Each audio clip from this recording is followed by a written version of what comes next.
ये बताएं कि क्या कोई भारत में ऐसा स्टेट भी है जहां इनकम टैक्स लोगों को नहीं देना होता? कॉरपोरेशन टैक्स क्या इनकम टैक्स का ही पार्ट है या अलग से कोई टैक्स है ये? भारत वन चाइना पॉलिसी को मान्यता क्यों देता है? बिहार से कौन सी ऐसी लैंग्वेजेस हैं जो 8th शेड्यूल में मेंशन्ड है? क्या ऐसी खूबियां हैं जो एक अच्छे मेंटोर में होनी चाहिए?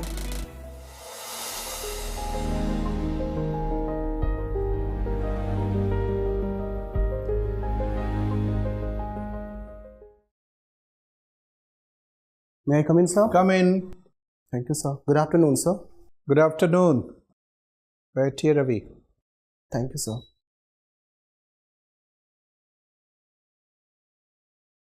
सहज महसूस कर रहे हैं आप? Yes, sir. अपना परिचय दीजिए।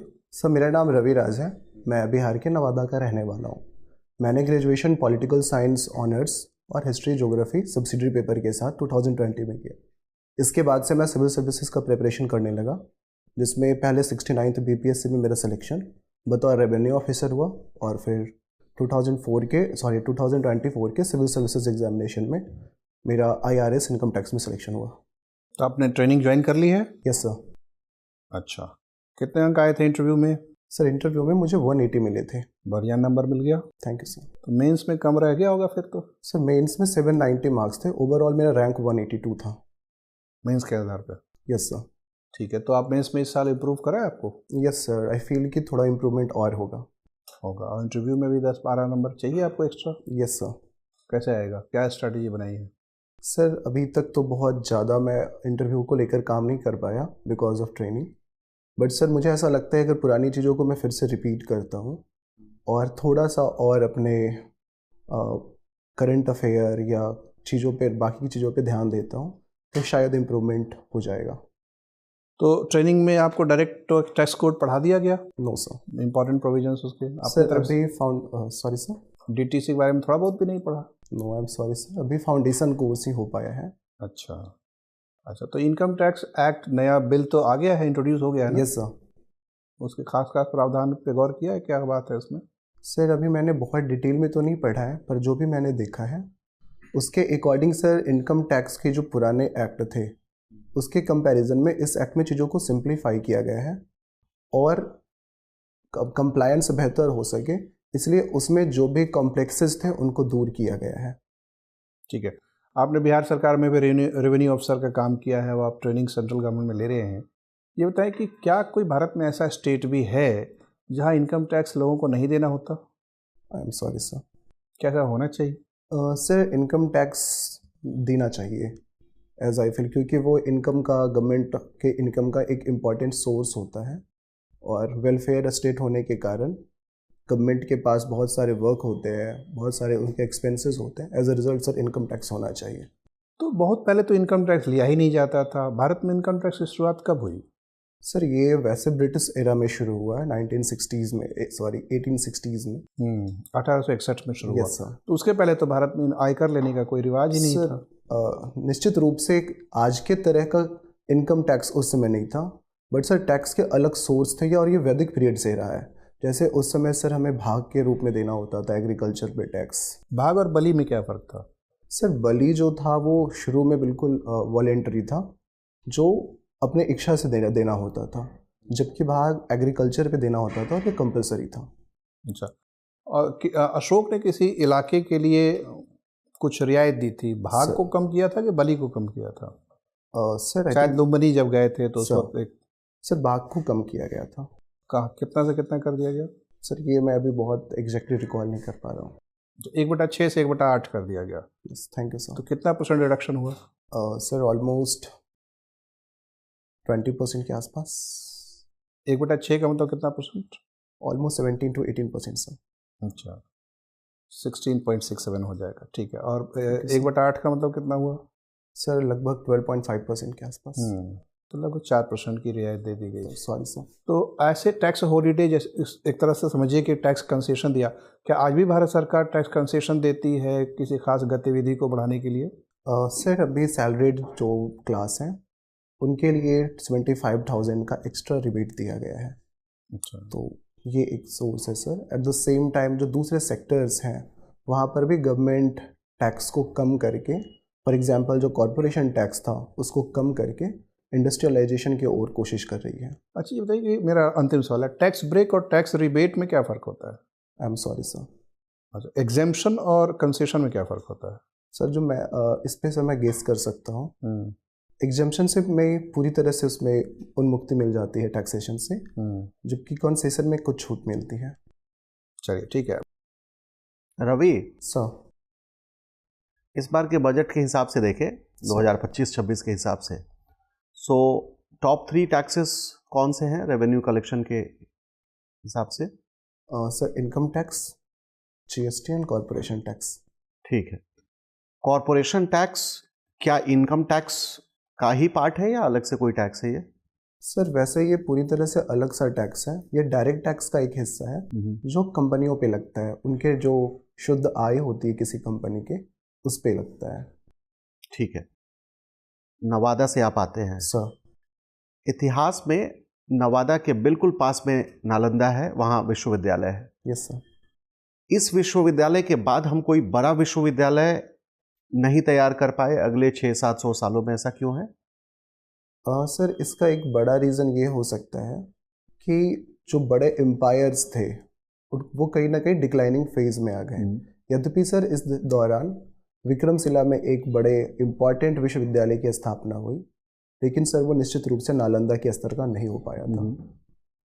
ठीक है। आप मेंटरिंग करते हैं बच्चों की। सर अगर आपको मेंटरिंग करना हो नवादा जैसे ज़िले में, बिल्कुल पिछड़ा हुआ किसी गांव में, और किसी बच्चे को आपको मेंटर करना हो, बिल्कुल शुरुआती क्लास में है, उसको यूपीएससी तक की जर्नी आपको तय करानी है। Yes sir. शुरुआती स्तर पर, प्राथमिक शिक्षा के स्तर पर वो कौन सी 3 स्किल सेट आप उसको बताएंगे जो उसको अपने में इम्बाइब करनी है या ग्रहण करनी है? सर सबसे पहला जो स्किल सेट होना चाहिए वो डिसिप्लिन का होना चाहिए, कि वो जो भी कर रहा हो वो एक डिसिप्लिन्ड वे में करे। दूसरा सर उसे अपने कम्युनिकेशन स्किल पे ध्यान देना चाहिए, वो राइटिंग के स्तर पे भी होना चाहिए और बोलने के स्तर पे भी होना चाहिए। और तीसरा सर उसे एक्स्ट्रा करिकुलम एक्टिविटीज़ में भी प्रॉपर पार्टिसिपेट करना चाहिए, सो दैट उसके पर्सनैलिटी का ओवरऑल इवोल्यूशन हो। ठीक है। Thank you. बिहार के चुनावों में इस बार जो सत्तारूढ़ दल है उन्होंने एक राशि का वितरण किया है। सो आपके विचार से ये राशि रेवड़ी मानी जाए या उद्यमिता को शुरू करने के लिए एक स्टार्टअप फंड? सर ये बेसिकली उद्यमिता को शुरू करने के लिए एक सीड फंड जैसा था, क्योंकि इसके तहत पहले 10,000 रुपीज़ दिए गए हैं एक सर्टेन वर्ग की महिलाओं को, और उनको इस चीज़ के लिए भी इंस्पायर किया गया, मोटिवेट किया गया है कि वो बिज़नेस को शुरू करें, और अगर उनका बिज़नेस फंक्शनिंग होता है तो आगे चल के 2 लाख रुपया और उनको मिलेगा एज अ लोन। ठीक है। इतिहास लेखन में आजकल कई सारे प्रयोग चल रहे हैं सर। क्या आपको लगता है कि इतिहास को फिर से पुनर्लेखन की आवश्यकता है, खासतौर पर भारतीय इतिहास में? निश्चित रूप से सर, इतिहास को हमेशा सर रीराइटिंग की आवश्यकता होती है। रीज़न सर कि इतिहास जो हम लिखे होते हैं वो हमारे पास लिमिटेड सोर्सेज के बेस पे होता है, और सर जैसे जैसे डेवलपमेंट हो रहा है टेक्नोलॉजी का या भाषा विज्ञान का, वैसे वैसे सर हमारे पास नए तथ्य आ रहे हैं। तो सर जब हम रीराइट करते हैं तो उसे नए डायमेंशंस, नए एस्पेक्ट और नई जानकारियों को भी उस रीराइटिंग इतिहास में शामिल किया जाता है। ठीक है रवि, मेरा अंतिम सवाल है कि आप किसी जिले में प्रशासक के तौर पर पदस्थापित हैं और आपके जो सबॉर्डिनेट्स हैं, मातहत हैं, वो किसी कारणवश आपकी क्षमताओं पर संदेह करते हैं, आप कैसे उनके भ्रम को दूर करेंगे? सर इसके लिए मेरे लिए आवश्यक होगा कि मुझे जो भी काम असाइन किया जाता है उसे मैं अपनी पूरी एफर्ट के साथ उसे बेस्ट करके दिखाऊं। और सर जब हम एफर्ट के साथ बेस्ट करके दिखाते हैं तो हमारे सीनियर्स को धीरे धीरे क्षमताओं पे विश्वास होता है, और वो फिर जो पहले एक इन्फीरियरिटी का कॉम्प्लेक्स उनके मन में हमारे प्रति होगा वो दूर हो जाएगा। धन्यवाद Ravi. Thank you sir. Ravi sir Bharat one China policy को मान्यता क्यों देता है? सर ये भारत की एक ऐतिहासिक नीति रही है, क्योंकि शुरू में जब भारत आज़ाद हुआ था तो उस समय भारत और चीन के बीच संबंध बहुत अच्छा था, और उस समय से सर ये हमारी पॉलिसी रही है। ठीक है। तो जैसा कि आपने बताया, जब भारत और चीन के संबंध अच्छे हुआ करते थे तब तक ये पॉलिसी ठीक थी, बट वर्तमान में पिछले कुछ दशकों में भारत और चीन के जो संबंध हैं उनमें उतनी सहजता नहीं बची है। क्या आपको लगता है कि इस पॉलिसी के बारे में भारत सरकार को पुनर्विचार करना चाहिए? निश्चित रूप से इस पॉलिसी के बारे में भारत सरकार को पुनर्विचार करना चाहिए, but sir eight the same time हमें ये देखना होगा कि हम एक जिम्मेदार देश है जिसकी नीतियाँ उसकी स्थिरता के कारण और उत्तरदायित्वपूर्ण व्यवहार के कारण जानी जाती है। तो सर अगर हम अपनी नीतियों को बीच में अपनी सुविधा के अनुसार बदलते हैं तो हो सकता है कि हमारी विश्वसनीयता पे प्रश्न चिन्ह खड़ा हो, बट सर निश्चित रूप से इस दिशा में देखा जा सकता है, विचार किया जा सकता है। ठीक है, ये सवाल पूछने के पीछे कारण ये था कि जहां हम एक तरफ वन चाइना पॉलिसी को मान्यता देते हैं, वहीं चाइना की तरफ से कई बार ऐसी पहल की गई है जहां पर अरुणाचल प्रदेश के कुछ क्षेत्रों को लेकर, अक्साई चीन को लेकर और कई ऐसी टेरिटरीज हैं जहां पर चाइना अपना क्लेम बार बार एस्टैब्लिश करता है। तो कहने का तात्पर्य ये है कि हम उनकी सोवरेनिटी को पूरी तरीके से रिस्पेक्ट करते हैं, बट चाइना भारत की सोवरेनिटी को रिस्पेक्ट नहीं करता।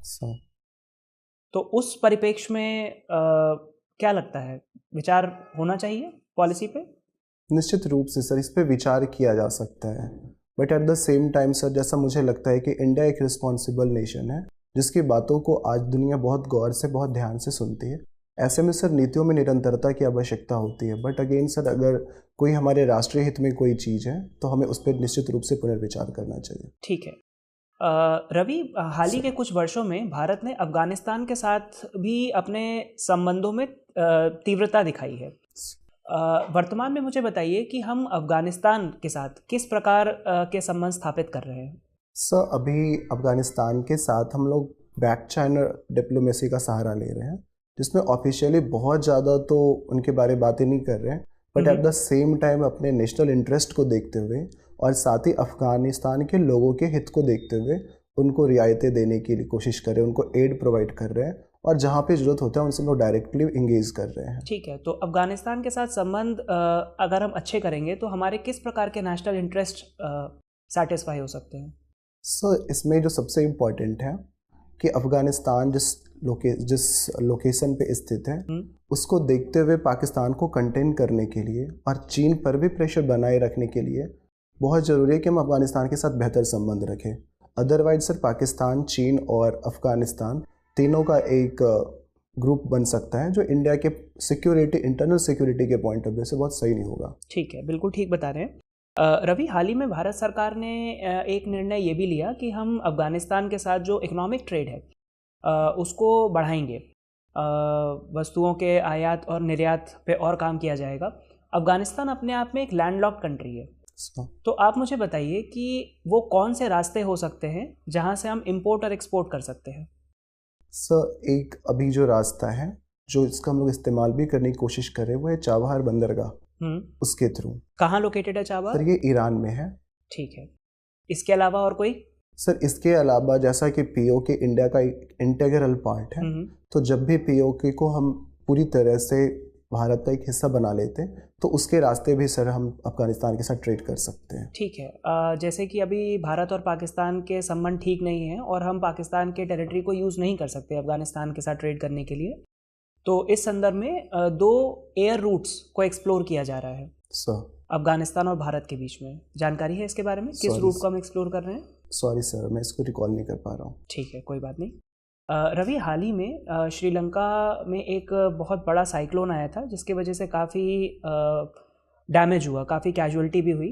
क्या नाम था उस साइक्लोन का? आई एम सॉरी सर, मैं रिकॉल नहीं कर पा रहा हूँ। ठीक है, भारत ने एक ह्यूमैनिटेरियन एड प्रोग्राम भी चलाया, जानकारी है उसके बारे में? सर एड प्रोग्राम चलाया गया था जिसके तहत जरूरी राहत सुविधाएं प्रदान की गई हैं। नाम क्या है उस प्रोग्राम का? सॉरी सर, जानकारी नहीं, कोई बात नहीं। रवि, मेरा अंतिम प्रश्न आपसे, वर्तमान में SIR को लेकर काफ़ी चर्चा चल रही है मीडिया में भी और गवर्नेंस के लेवल पे भी। क्या है SIR?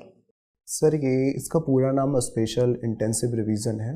इसके तहत मतदाता सूची में जो त्रुटियां आ गई हैं विगत वर्षों में, माइग्रेशन के कारण, डेथ के कारण या फिर डुप्लीकेशन ऑफ नेमिंग के कारण, उसको सर ठीक करने की कोशिश की जा रही है।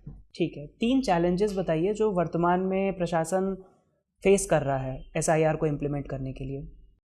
सर पहला चैलेंज तो है कि कुछ स्थानों पे रिकॉर्ड्स या जो डॉक्यूमेंटेशन है उसका अभाव देखा गया है। ठीक है। सर दूसरी बात यह है कि इसके बारे में मिसकंसेप्शन भी सोसाइटी में बहुत ज़्यादा है। और क्या मिसकंसेप्शन है? सर मिसकंसेप्शन ये है कि कुछ लोगों को ऐसा लगता है कि एसआईआर के तहत कुछ लोगों को मतदाता सूची से बाहर किया जा रहा है। ठीक है। और सर तीसरी चुनौती ये है कि इसके कारण बहुत सारे लोगों को कई बार अनावश्यक परेशानियों का सामना करना पड़ रहा है क्योंकि डॉक्यूमेंट। ठीक है रवि, थैंक यू शुक्रिया। सर। रवि, आपके पिताजी किसान हैं? Sir ma'am. तो आप मुझे थोड़ा प्रधानमंत्री फसल बीमा योजना के बारे में बताएंगे? मैम फसल बीमा योजना का मूल उद्देश्य फसल नष्ट होने के कारण जो किसानों को नुकसान होता है उससे उस नुकसान को कम करना है। इसके तहत रबी, खरीफ और जो 12 मासी फसल होते हैं उनके लिए निश्चित प्रीमियम की राशि निर्धारित की गई है। इसके तहत न केवल खेतों में खड़े फसल के नुकसान को कैलकुलेट किया जाता है बल्कि खेत में अगर कटाई के बाद भी फसल पड़े हुए हैं तो उनको भी दिया जाता है। और अभी कुछ अपडेट्स आए थे इसमें, आप जानते हैं उनके बारे में? Sorry ma'am. ओके। और ये योजना आई कब थी? हम 2015। और ये जो प्रीमियम है ये कौन भरता है, केंद्र या स्टेट्स? हम दोनों भरते हैं बिकॉज ये सेंट्रल स्पॉन्सर्ड स्कीम है तो दोनों एक खास रेशियो में भरते हैं। अच्छा, ठीक है। आप बिहार से हैं? मैम। तो बिहार से कौन सी ऐसी लैंग्वेजेस हैं जो 8th शेड्यूल में मेंशन्ड है? मैम मैथिली। और भी कोई लैंग्वेज है? मैम अभी तो मैं किसी और लैंग्वेज को रिकॉल नहीं कर पा रहा हूँ। कोई नहीं। अच्छा, हमारा जो इनकम टैक्स का बेस है इंडिया में वो कम क्यों है? मैम इसका रीज़न ये है कि भारत एक मिडिल इनकम वाला देश है जहाँ ज़्यादातर लोगों की इनकम एक खास सीमा से नीचे है, जबकि इनकम टैक्स के लिए ज़रूरी ये है कि एक सर्टेन थ्रेशोल्ड को से ज़्यादा जिनका एनुअल इनकम है उससे उसको वसूला जा सके। तो अगर हम मैम ज़्यादातर लोगों से वसूलने की कोशिश करते हैं तो जो वसूली होगी उसके कंपैरिजन में जो इनकम टैक्स वसूलने के लिए एक्सपेंडिचर होगा वो ज़्यादा होगा, तो वो मैम यूजलेस है। Eight the same time administrative problems पे उसमें आ सकते हैं। एक रीज़न ये भी उसका मतलब हो सकता है कि फॉर्मल सेक्टर में जो लोग हैं वो कम है, इनफॉर्मल में ज़्यादा है, कम कमा रहे हैं तो इसलिए टैक्स नेट में नहीं आते हैं। Yes ma'am. इसके लिए कुछ कर सकती है सरकार? मैम सरकार की कोशिश है कि अलग अलग तरीके से चीज़ों को फॉर्मलाइज किया जाए, डेटा का इकट्ठा किया जाए। इस कारण से अभी के टाइम में MSME या दूसरे जो भी ऑक्यूपेशन या प्रोफेशनल्स हैं उनका भी ऑनलाइन रजिस्ट्रेशन की दिशा में कोशिशें की जा रही है सो दैट गवर्नमेंट के पास प्रॉपर इन्फॉर्मेशन हो और उसके अकॉर्डिंग वो कंप्लायंस को कंप्लीट करे। बिहार की जो हिस्ट्री रही है वो काफ़ी रिच रही है, ग्लोरियस पास्ट रहा है, लेकिन अभी हमने काफ़ी सालों में ऐसा देखा, डेकेड्स में बहुत टाइम से, कि अब वो बहुत मतलब उतनी अच्छी स्थिति में नहीं है। तो इसके पीछे के कारण क्या हो सकते हैं, और अगर आपको इस डायरेक्शन में काम करना हो कि इसे कैसे सुधारा जा सके, दोबारा से ग्लोरियस कैसे बना सके, तो आप क्या करेंगे? मैम जहाँ तक कारणों की बात है तो इसके कारण की शुरुआत कॉलोनियल पीरियड में देखी जा सकती है। उस समय जो ज़मींदारी प्रथा थी उसमें विशेष करके ज़मींदारी प्रथा के कारण और ज़्यादातर जो ज़मींदार उच्च वर्ग के थे तो एडमिनिस्ट्रेशन में उनका बहुत ज़्यादा इन्फ्लुएंस था। इस कारण से इंडिपेंडेंस के बाद जब लैंड रिफॉर्म्स की शुरुआत हुई तो शुरू तो हो गया बट उसका इम्प्लीमेंटेशन बहुत अच्छा नहीं हुआ क्योंकि एडमिनिस्ट्रेशन में जो लोग थे वो अपने ज़मींदारी से निहित स्वार्थ से ग्रसित थे। एट द सेम टाइम 1952 में फ्रेट कॉरिडोर पॉलिसी लाई गई। इसके तहत जो इम्पोर्टेंस हो सकता था रॉ मटेरियल का, और जिस कारण से इंडस्ट्रीज सेटअप होने चाहिए थे बिहार के आसपास के इलाके में, वो वहाँ ना होकर के कोस्टल एरिया में हो गया बिकॉज फ्रेट का जो प्राइस था वो पूरे देश में सामान्य कर दिया गया। ओके। अच्छा, और बिहार में कुछ सर्किट्स बनाने की भी बात हुई है, जैसे बुद्धिस्ट सर्किट, जैन सर्किट, आप जानते हैं इनके बारे में? Yes ma'am. तो बुद्धिस्ट सर्किट में कौन सी जगहों को हमने आइडेंटिफाई किया? इसमें बहुत सारे जगह हैं जो बौद्ध धर्म से जुड़े हुए हैं, जैसे राजगीर, नालंदा, लौरिया अरेराज, लौरिया नंदनगढ़, बोध गया, तो ये सारे उसमें निहित हैं। ओके। आपको शायरी भी पसंद है? मैम। शायरी और गज़ल में क्या फ़र्क होता है? मैम शायरी एक ब्रॉड टर्म है जिसमें गज़ल, नज़्म, शेर सभी शामिल हैं, जबकि गज़ल उसका एक हिस्सा है जिसमें कई शेर का एक कॉम्बिनेशन होता है और हर शेर एक दूसरे से इंडिपेंडेंट होते हैं। ओके अच्छा, तो ये जो शेर व शायरी हो गई या पोइट्री हो गई, इंडियन फ्रीडम स्ट्रगल में इसका कोई रोल रहा है?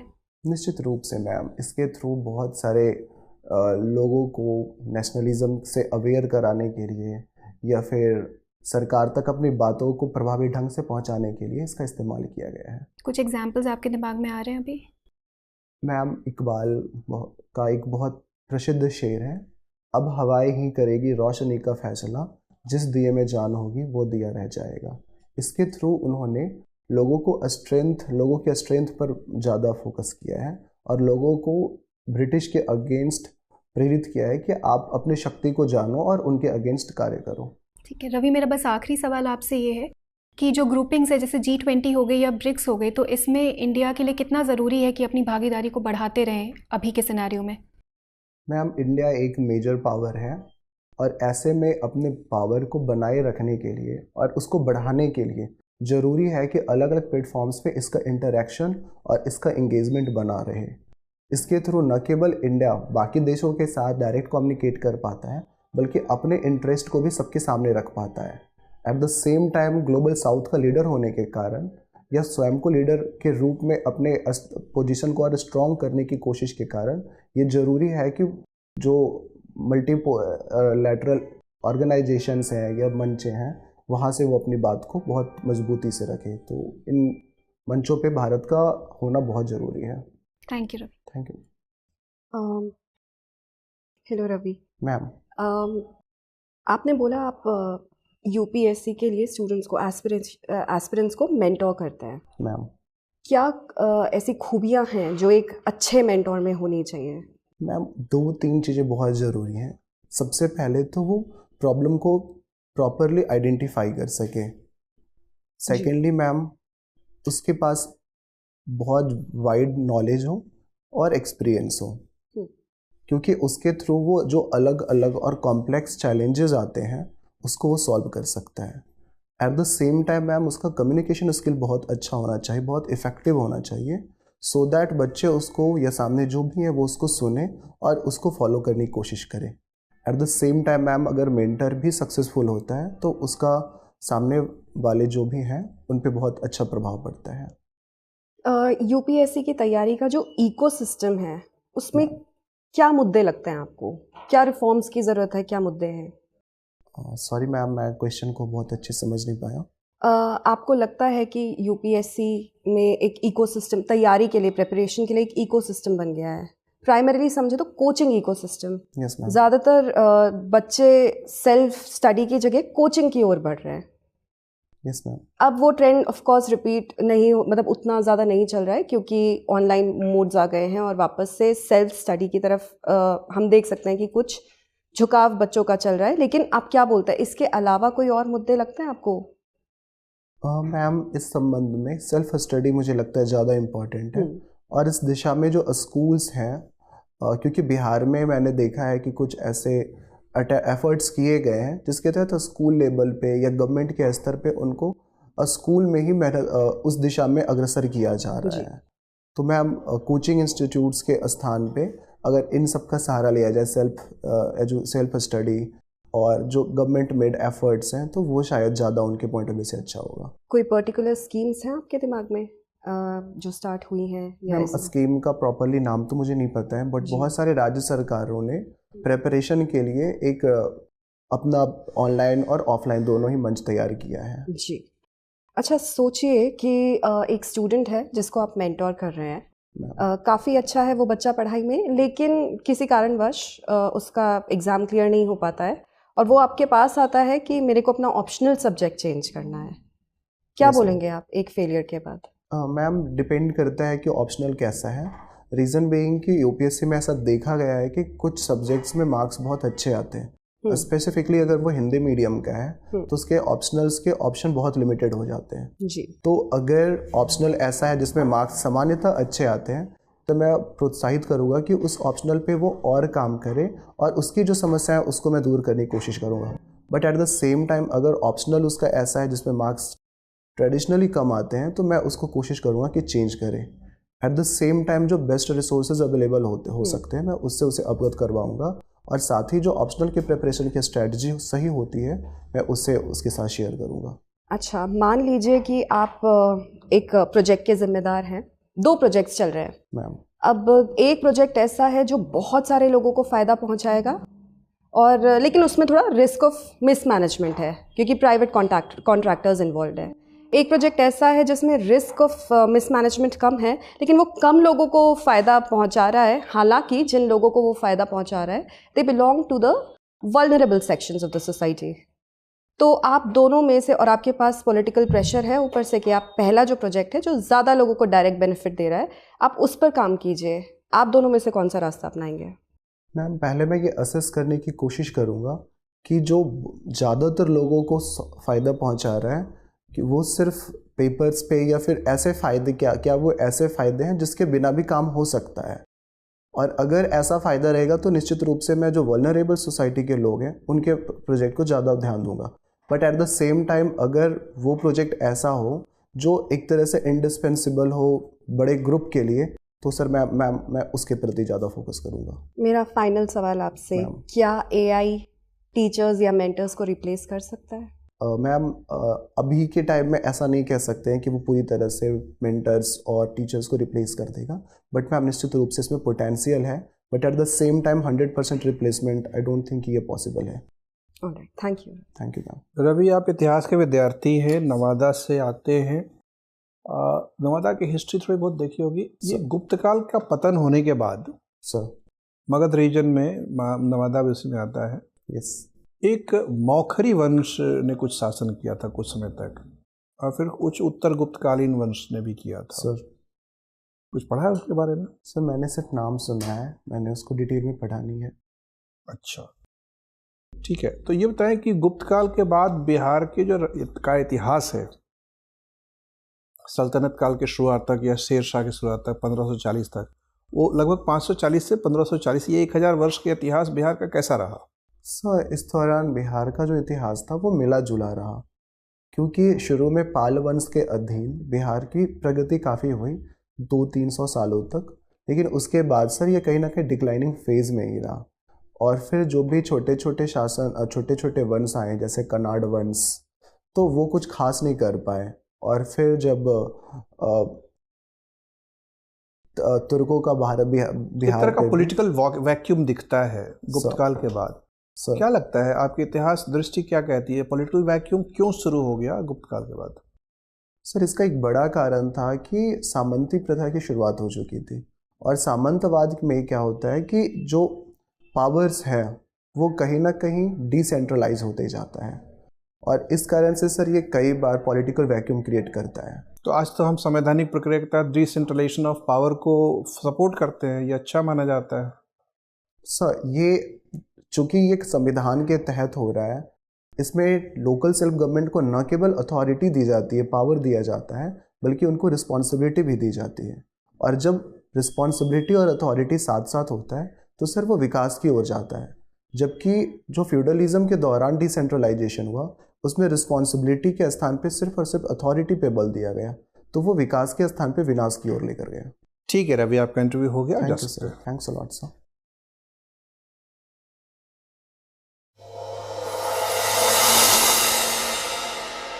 May I come in, sir? आइए। Thank you, sir.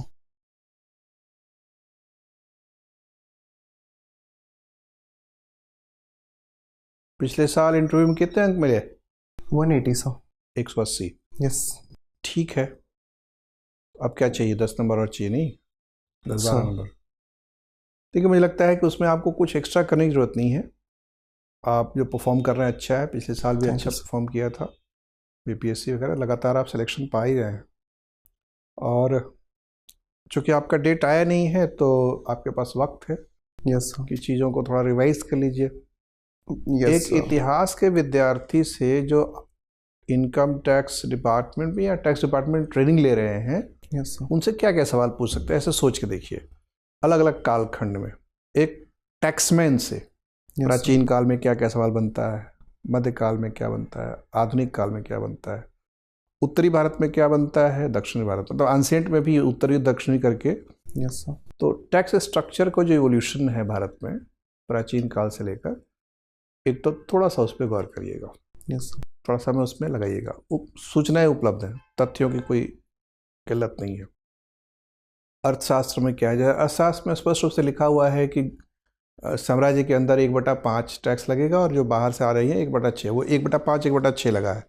उसको आप जब कन्वर्ट करते हैं परसेंट में तो बाहर से वाले में 1/5, अंदर वाले में 1/6। तो 1/5 बाहर वाले मतलब इम्पोर्ट ड्यूटी हो गया 20%। Yes sir. और अंदर वाला मतलब एक्साइज ड्यूटी 16-17%। Yes sir. तो और ये चीज़ चाणक्य की किताब में लिखी है, और ये चीज़ अशोक के में भी दिखता है 1/6 वो लुम्बिनी वाले अभिलेख में। तो इसका मतलब कि वो न सिर्फ किताब से वेरीफाई हुआ बल्कि अभिलेख से भी वेरीफाई हुआ। इसी आधार पर यह कहा जाता है कि प्राचीन काल में ज़्यादातर 1/6 टैक्स को मान्य माना, स्टैंडर्ड रेट माना गया था।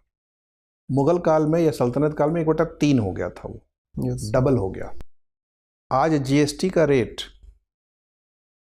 का कितना है? 5% एंड 18% के 2 स्लैब्स हैं। 18% है। एक बार बीच में सेंट्रल गवर्नमेंट ने सेनवेट रेट अनाउंस किया था, आज से लगभग 15 साल पहले। वो 16% ही अनाउंस किया गया था। उसके पीछे लॉजिक वही था कि ये पुराने ज़माने से चल रहा है। तो हो सकता है इसके इर्द गिर्द एक तो डोमेन मुझे वो लग रहा है कि सवाल बन सकते हैं। अभी आप चूँकि अंडर ट्रेनिंग है, यस सर, तो उसी से प्रेरित सवाल बनने की ज़्यादा गुंजाइश है। बिहार में भी रेवेन्यू अफसर वाली ट्रेनिंग आपने ली है? नहीं सर, वो मैंने ज्वाइन नहीं करा था। अच्छा, ट्रेनिंग ज्वाइन नहीं किए थे। तो ये सब थोड़ा सा तैयार कर लीजिएगा, भले ही आपके ट्रेनिंग में भी नहीं है अभी, तो आपका 20-25 दिन के बाद ही इंटरव्यू होगा। Yes sir. डायरेक्टर्स कोड क्या है, इनकम टैक्स बिल का मुख्य प्रावधान क्या है, ये सब रिवीजन कर लेना चाहिए आपको। Yes sir. इतिहास दूसरा आपका ऑप्शनल है, तो वो डोमेन है। अपने इलाके से, नवादा से, बिहार से अपनी तैयारी रखनी चाहिए। Yes sir. अभी बिहार सरकार ने 11 नए शहर, मतलब शहरों के नवीकरण का कार्यक्रम अनाउंस किया है। Yes sir. वो एक महत्वपूर्ण कार्यक्रम है, क्योंकि उससे रोजगार भी पैदा होगा और शहरीकरण की प्रक्रिया में जो सबसे पिछड़ा राज्य है बिहार, उसको गति मिलेगी, तो और विकास को भी गति मिलेगी, जीडीपी ग्रोथ रेट भी बढ़ेगा। तो वो 9 डिविजन्स बिहार के हैं, उनका डिविजनल हेडक्वार्टर हो गया 9, और 2 हैं टूरिज़्म के ख्याल से। एक तो सीतामढ़ी पुरम नाम रख दिया है, सीतामढ़ी। ये खबर आई आपके पास? Sorry sir. सीतामढ़ी का नया नाम सीतामढ़ी पुरम, और एक हाजीपुर, मेला वगैरह के चलते। यस। तो ये सब थोड़ा सा अपडेट रखिएगा आप लोगों को इन्फॉर्मेशन के ख्याल से, वक्त का मतलब फ़ायदा उठाइएगा। और बाकी चीज़ें ठीक है, जैसे जो भी सवाल आपसे पूछे गए उसके जवाब आप दे रहे थे, कहीं कहीं लड़खड़ा रहे थे। अब जैसे हिस्ट्री में मुझे लग रहा था कि ये फैक्ट लुम्बिनी वाला इतना लोग जानता रहता है कि यह ध्यान ही होगा, कोई बात नहीं। थोड़ा सा मौखरी वंश और उसके बारे में इसलिए क्योंकि आपकी नवादा की लोकल हिस्ट्री से जुड़ा हुआ है। Yes sir. लेकिन वो जवाब आपने बहुत अच्छा दिया कि डिसइंटीग्रेशन ऑफ पावर और डिसेंट्रलाइजेशन ऑफ पावर। तो पोस्ट गुप्तोत्तर काल में दरअसल डिसइंटीग्रेशन ऑफ सेंट्रल अथॉरिटी हुआ। यस। और वो आपने सही कहा कि उससे रिस्पॉन्सिबिलिटी नहीं गई, खाली अधिकार नीचे तक चला गया। इसी को डिसइंटीग्रेशन कहते हैं, सेंट्रीफ्यूगल फोर्सेस ज़्यादा ताकत हो गए। यस। तो जवाबों की गुणवत्ता आपकी पहले जैसे भी, पिछले साल भी बहुत अच्छी थी, इस साल भी बहुत अच्छी है। फैक्चुअल गैप्स कहीं कहीं दिख रहा है, तथ्यात्मक। यस सर, इनफैक्ट सर पिछले 3 महीने में बिल्कुल पढ़ाई हुई नहीं। हाँ, तो वो तो बस वो गैप था है। क्योंकि वक्त है तो आप कर सकते हैं। देखने Yes, का, बैठने वगैरह का लहजा अच्छा है। हाथ में जो धागा पहना है वो थोड़ा सा गंदा सा दिख रहा है, okay sir, I will remove it. तो नया पहन लीजिएगा। नहीं, यस मतलब उसमें भाव होता है कि पवित्र होना चाहिए। यस। गंदा है इसका मतलब अपवित्र है, यस सर। तो वो नया पहन लीजिएगा। पहनने में कोई मनाही नहीं, पहनना चाहिए, वो तो खैर अपना कस्टम है। अपने जो मेट्रोमैन थे वो तो पूरा तिलक लग लगा के ऑफिस में आते थे। ठीक है। Yes, तो sir. अपीयरेंस बहुत अच्छा लग रहा है, भाव भंगिमा अच्छी है, ध्वनि का स्तर अच्छा है, वो सब आप तजुर्बेकार आदमी है, उसमें कुछ कहना ही नहीं है। तो कंटेंट वाले में इन्हीं सब चीज़ों पे थोड़ा सा टेक्स्ट, थोड़ा सा हिस्ट्री।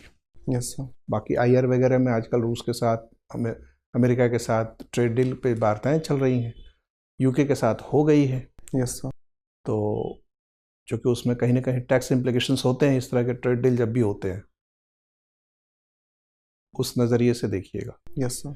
हम कस्टम ड्यूटी घटाते हैं, बढ़ाते हैं, जो भी करते हैं, तो वो इनडायरेक्ट टैक्स से ले रहे हैं, लेकिन आप चूंकि हैं टैक्स में तो IR वाले चीज़ों को थोड़ा सा डोमेन में ले लीजिएगा। ठीक है।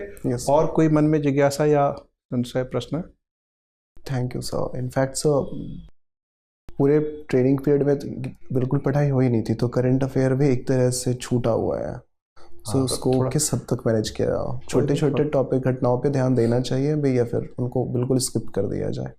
कोई नहीं, ये 2-3 डोमेन ही बनते हैं। एक IR के जो लेटेस्ट करंट डेवलपमेंट चल रहे हैं वो, यस सर।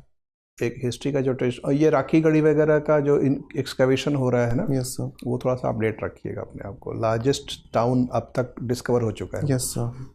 तो क्या एरिया है मोहनजोदाड़ो और इसका कंपैरिजन, या हड़प्पा से कंपैरिजन पूछ सकते हैं। Yes sir. ठीक है, चलिए, all the best. Thank you sir. Thanks a lot sir. Thank you ma'am.